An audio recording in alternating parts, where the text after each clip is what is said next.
هرواي بقول كيبا لحدا حوالا دقن لعيف نمدود انتي كهدلين وانا aragnay ka sugmayno raali gelin bixiyana ma balihinba laakiin akhayaartii habar gidina waxaan arrinkaas wax rabnaa inay gudaha u galaan ay raali gelin ka bixiyaan waxaan aad iyo aad uga mahadcelinayaa ninka la yiraahdo Muungab ayaa aad iyo aad uga mahadcelinayaa oo si mug leh oo miisaan leh oo tixgelina u soo magacaabay gudoomiyaha degmada Hurwaa u soo magacaabay mahad ilaahay ka bacdi wax meeshan isugu yimiday beesha xawaadle ee degan degmada Hurwaa beeshu waxay ku soo baxday galabta isaga timid dhawaq ka soo yeeray walaalaheen beesha habar gidir ee degan degmada Hurwaa ay yiraahdeen ma degana degmada Hurwaa xawaadle waa beenna ma fiicno walaalka inuu ku been abuurato walaalaheen way degayin degmada Hurwaa beelaha Soomaaliyeed degan ku ugu badanna maahan ku ugu yarna maahan beesha xawaadlana sidoo kale waaye beelaha ugu badan ay ka mid tahay oo degan degmada Hurwaa marka si aad iyo aad ummad magaalo degan oo nin walba uu degan yahay dhul cabira oo binti verbintiya oo degan yahay in la isku xaqiro wax wanaagsan maahan aad ayeen beeshu uga xun tahay maamulka degmada markay noqoto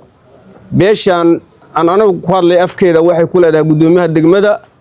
waxa yaa loo dhiibaaleynin dhalinyaro ah oo Soomaaliyeed oo beeshan ka tirsan beesha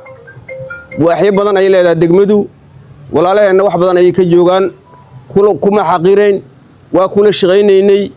marka si aad iyo aad ayaan uga xunnahay in la kala cunsureeyo dadka degan magaalada Muqdisho ku degan cabir oo Soomaaliyada walaalaha ah in la kala sheego la kala qaado oo la dhaxgalo arrin wanaagsan uma aragno arrintaas ayaan isaga nimiday waana ka xunnahay waxaan leenahay maamulka gobolka Banaadir waa yaqaan sida xamar loo degan yahay iyo degmooyinka loo kala degan yahay marka waxaan leenahay nin waliba waxaan leenahay sooyintiisa ku ekaado walaalnimada dirisnimada iyo jamaacadnimada hal ilaaliyo intaas ayaan ugu baaqayaa walaalahay walaalkiisa la noqdaa marka yeena la isku xadgudbin cidii gobolka Banaadir iyo maamulka dawliga ah wax ka hesha lagu hambaliyahana lagu la shaqeeyo dib ayaana maaragtay ka dabana waa lagu la shaqeey doona ka hor lagu la shaqeey jiray kana waa in lagu la shaqeeyo hadda intaas uu dhici wayso ma ogin waxay dhacayso dawladda ee wadanka joogta assalaamu calaykum warahmatullahi wabarakatuh maanta waxaan isugu nimiday laba qodob waaye warkeena badiyo ma rabo niman odayaal isku sheegay oo xal hadlay oo si qaab daran u hadlay iyo maxaan ku yiraahdaa maamulka degmada Soomaalidu waxay wax ku qaybsataa waxay yihiin gobolka Banaadir minority wax ku qaybiya adana wuxuu miisaamaa degmada dadka degan ayagoo xog ka haysta oo maamulka gobolka Banaadir oo xog ka haysta oo dadka u magacaaba degmooyinka degan yihiin ma ahana qofna gaari iyo lagu soo qaado meel uu deganayn lama geeyo nimanka marka xal hadlay u gali ma haya anagu qaabkii ay u hadleen oo Soomaaliya marqaatiga ka heeday ma rabna inaan ula hadalno ma rabna inaan uga jawaab celino qaab laciif ah heeday qaab dad qabiil magaciisa sheegana inuu ku hadlay munaasab tahay ma ahayn xaqiiqdii dadka hadda xal hadlayay xaafadan ee hadda ayagu afka ku dhigeen oo la yiraahdo bandar wadaag dadka hadda xal hadlayay hal nin oo degan uma jiro waxaan codsanahay in gobolka Banaadir asaga xodogaal u ah degmooyinka inuu gundi soo diro bal nimanka xal hadlay xaafada guriga ka degan yihiin iyo area-da ka degan yihiin gundi soo cadeey in la soo diro xaqiiqdii ma ahayn dad xaafada degan dal la yaqaan ma ahayn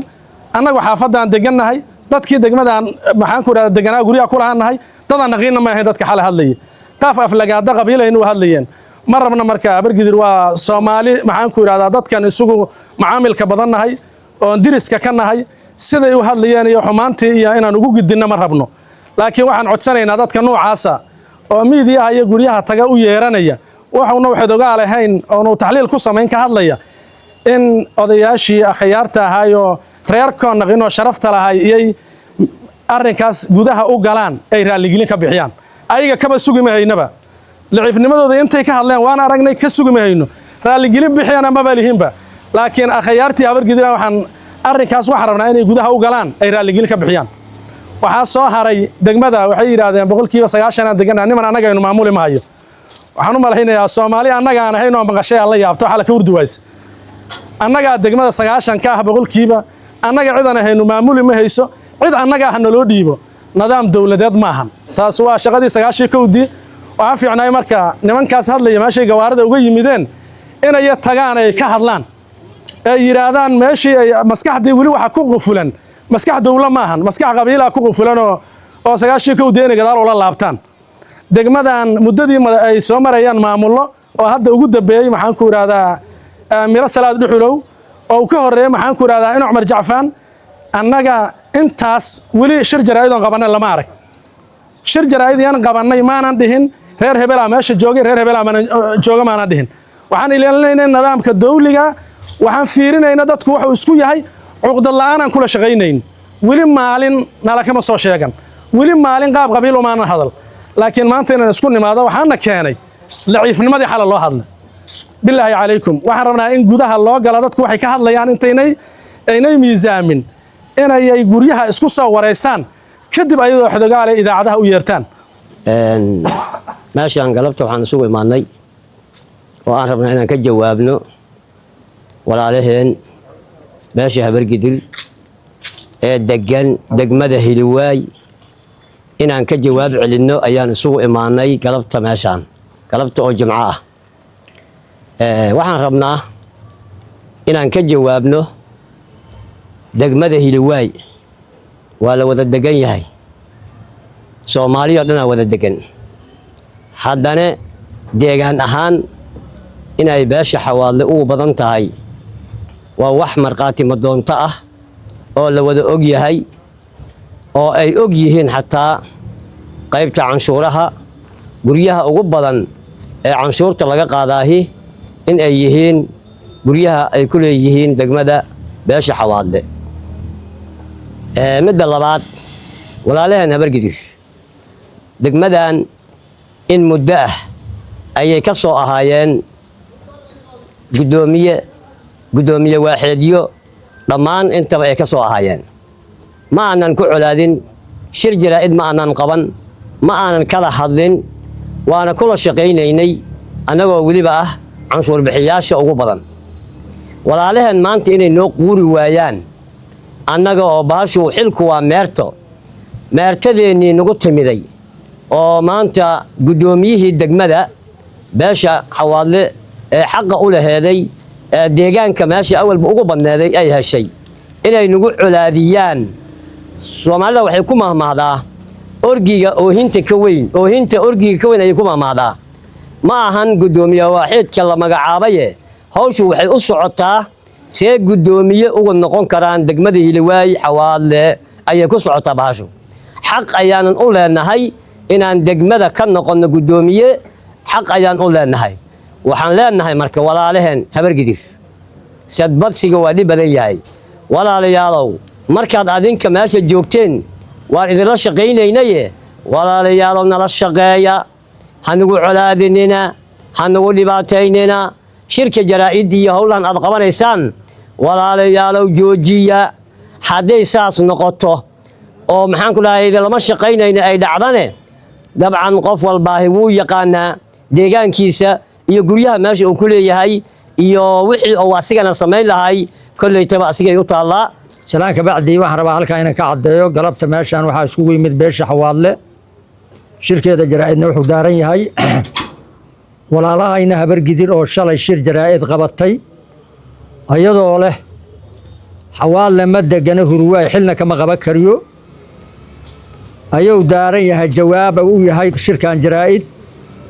waxaan leeyahay Soomaalidu waa istaqaanaa qaasatan hawiyo way shaqaan Hurwaay boqolkiiba 60 Xawaadle degan cadaalad darro ayaa 20 sano lagu hay intaas 20 sano gudoomiye waaxid xitaa kama noqon Hurwaay Habargidir isku bedelaysa haday gudoomiye tahay haday ku xigeen tahay haday waaxay tahay intaaba waana kula shaqay jirnay soo la canshuur bixiyaal bas aan haynay annagoo hadda degmada xaq u la gudoomiye u lahaynay hadda markaan aan helnay gudoomiyihiina la siiyay walaalahayna waxa waaye xumaan ayay abuureen beesha Xawaadle xamar 16 degmo gudoomiye ku xigeenayay waxay ku leeyihiin degmada wada jir wax kala kuma ayna lahayn iyo dharkayn leyn oo waaxa Habargidir intaas oo dham ayadoo og ayay waxay tiri Xawaadle ma degano see loo siinaa gudoomiye ma astaahilo marti waaye waxaan leeyahay ereygaasi waa gef walaalayaal waad nagu fududaateen ereygaasuna idinkama filanayn 20 sano idinla shaqaynaynay garabkiina taagnayn hadday waax tahay hadday guddoomiye tahay hadday ku xagayn tahay walaalayaal waxaan leeyahay ereygaasi waa gef aan isla shaqayno xilku waa meerto shalayaad haysay maantaan hayaa biriyaad qabanaysaa ereygaasu nama qabato yaana loo celinin walaalayaal intaasaan idin leeyahay beesha habargidir arrintaasu waxaan leeyahay waa ku fududaadeen waxaan leeyahay inaynan u dhammayn dad wax ma garataa in arrintaasay ka dambeeyeenna waa leeyahay waxaa meeshaas ugu bahaya boqor waaxid ugu salaamay assalaamu calaykum waraxmatullaahi wabarakaatu waxaa maanta anigoo beesha xawaalaan meeshaan shir jaraadaan ku qabanaynaa dhaawaqii ka soo yeeray beesha habargidir oo ahayd beesha xawaale ma degana degmada Hurwaay ma degano waxaana degan oo shaqana kuma leh boqolkiiba 10 ayay ka degan beesha xawaale ayay yiraahdeen waxaas wax dhici kara ma leh canshuur bixiyaalaana anaga 60% degmada Hurwaay aniga degan guriyaha ugu badan aniga degan canshuur bixiyana waa nahay midaas waxa iyaga sii daran 20 sano ayay beesha habargidir degmada Hurwaay xilka haysay ay gudoomiye gobol ama gudoomiye degmo iyo gudoomiye kuwa ka ahayd gudoomiye waaxid ka ahayd inay maanta na tiraa marka xilkii qaban anigoo beesha xawaala ay tiraado xawaala meesha waxba kama gudoomiyahane wuxuu ka qabtama dadkiisana meesha way ku yiri aad iyo aad uga xumahay aniga beesha xawaalana riyaa degmada waa deganahay canshuurta bixinaa dadka ugu tirada badan ayaanu nahay waxaan aad iyo aad uga mahadcelinayaa ninka la yiraahdo Muungab ayaa aad iyo aad uga mahadcelinayaa oo si mugle oo miisaan leh oo tixgelina u soo magacaabay gudoomiyaha degmada Hurwaay u soo magacaabay anaga inaan degmada deganahay waxa og oo Muungab og madaala og cid kasta og galabta waxa halkan isugu yimid odaashii xawaale qaar ka mid ah odaashii xawaale oo degmada Hurwaay degan waxaan halkaan rabnaa inaan uga jawaab celino hadal ka soo yeeray walaalahayn habargidir walaalayaal hadalkaasi nama qabto meeshaan muddaad maamul jirteen intaan shir jaraa'id qabanay habargidir uma qaranto ma dhihin aqlabiyad ma laha ma dhihin ma degana degmada ma dhihin maanta inaad tiraadaan xawaale degmada ma degano gudoomiyana ma istaahilo waxna qabto ma ahan gaf waaye waxaan u mahadcelinaynaa gudoomiyaha gobolka iyo dhammaan maamulka gobolka kadib markay ogaadeen aqlabiyada Hurwaay inuu xawaale leeyahay markay ogaadeen ay gudoomiye u soo magacaabeen waa u mahadcelinaynaa walaalayaal anagu Hurwaay waa deganahay Hurwaay xaafadeed waxa kamid ah xaafad liira Buula Cabdalle waa niman jifa kamid ah xawaale waay wali ma maqlin jifa habargidir oo Buule hebel leeyahay waa ku taala waa la arki karaa xaafad dhan weyn waa oo Buula Cabdalle yiraahdo caanay ka tahay Hurwaay walaalayaal yaan isku xad gudbin raali aan kala ahaano ka noqdo arrintaas apologize ka bixiya arrintaas ka laabta haddaad ka laab waysaan haddana nin walba gurigiisu waa yaqaanaa walaalayaalow anagu 60% aan deganahay maanta maamulka annaga qabanay shalay adinka haayay biri cid kala imaan doonto aan iskula shaqeyno yaan isku xad gudbin hanugu xad gudbinaad ku xad gudmayne anagu ma dhihin nagama soo yeerin habargidir waa looga badan yahay mana degana meesha ma dhihin wixii maamulkii yimaad waa kula shaqeey jirnay maanta inaan ugu la shaqeysaan idinka rabnaa waxaan rabnaa warkii idinka soo yeeray inaad raali gelin naga siisaan doonaynaa haddaan beesha xawaale Hurwaay deganahay 18 degano xamar meel aan deganin ma jirto meelaha ugu badan ay kamid tahay Hurwaay oo deganahay meelaha ugu badan ay kamid tahay oo maamulkeeda aan kamid nahay oo nadaal ku diidin golaheeda deegaanka aan kamid nahay oo aragtay sida aqlabiyada aan ugu soo baxnay